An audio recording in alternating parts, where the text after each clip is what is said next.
12 বছরের কন্যা শিশু 16 দিন ধরে হাসপাতালের বেডে পাশে বসে অঝরে অশ্রু ঝরাচ্ছে মা চায়না খাতুন।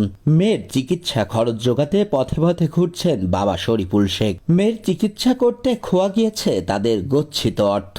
কুষ্টিয়া সদর উপজেলার বর্তল ইউনিয়নের খাজানগর উত্তরপাড়ায় বসবাস করেন শরীফুল শেখের পরিবার। 3 কন্যা সন্তান থাকলেও অর্থ সংকটে বোনের কাছে রেখেছেন বড় মেয়ে নাসরিনকে।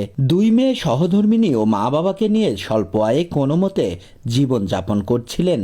নিজ এলাকায় ছোট্ট একটি মুদি দোকান ছিল শরীফুলের, সেটিও বন্ধ রয়েছে মাসখানেক। আয়ের উৎসটিও বন্ধ এখন।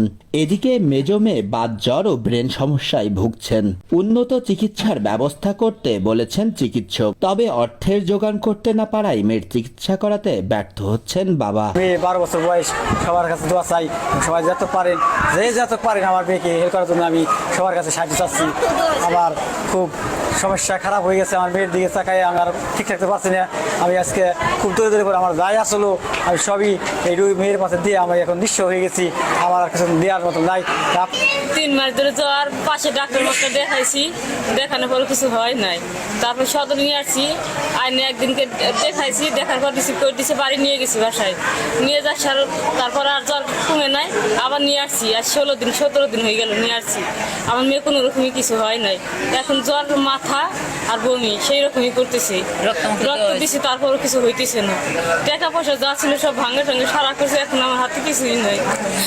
তাদের এই অসহায়ত্বর চিত্র এলাকাবাসীর নজরে পড়লে সবাইকে এগিয়ে আসার আহ্বান জানান। আমার চরে গাঙে ভেঙে যাওয়ার পরে এই জায়গায় কত ভাড়া করে রয়েছে। এরা খুবই গরিব মানুষ, কিচ্ছুটুক না। একটু জায়গা জমি তাহলে তাও বেছে মেয়েটা চেষ্টা করা যায়, তাও সে পারতেছে না। যা ছিল এই জায়গা কুষ্টিয়া ভাঙছে, এখন কিছুই নাই।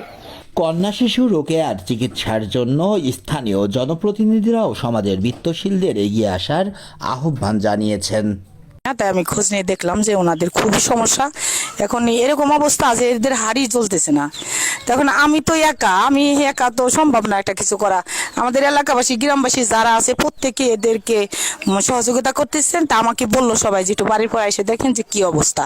এই জন্য আমি আসলাম। এখন হাড়ি না জ্বলাই ঘরের অবস্থা, বাড়ির অবস্থা কি, এখন ঢাকা হাসপাতালে একটা রুগী থাকলে কি অবস্থা সেটা তো সবাই জানে। তা আমি সবার কাছে আকুল আবেদন করে বলছি, আমরা মানুষ যেমন মানুষের পাশে দাঁড়াই। যখন আমরা ভাত খাইতে বসে দেখা যায় কেউ ভাত খাওয়া না পারে ফেলাই দিচ্ছে, আবার কেউ আবার একটু ওইটুকুর জন্য আশায় চাই আছে।